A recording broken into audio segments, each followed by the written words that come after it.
Кідір, алла. 20-ка трубаның ішіне 20-ка шланга киіледі. Оның ішіне 15-ка шланга саласыз. Сосын мынандай металлы пластик труба. Осы капельный шлангаге әдемі келеді размері. Осыны кигізесіз де, ішін алып тастайын, былтырдан қалған топырақтарға. Осы мына шлангаге плотно киіледі. Спец экрандарын алмай-ақ осылайда жасай беруге болады. Қазір ең соңын қалай заглушка жасайтын көрсетеміз.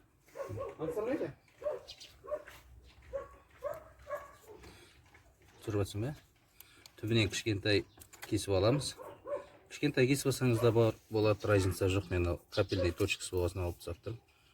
Олай бір бүктейсіз. Оны тағы бір бүктейсіз де.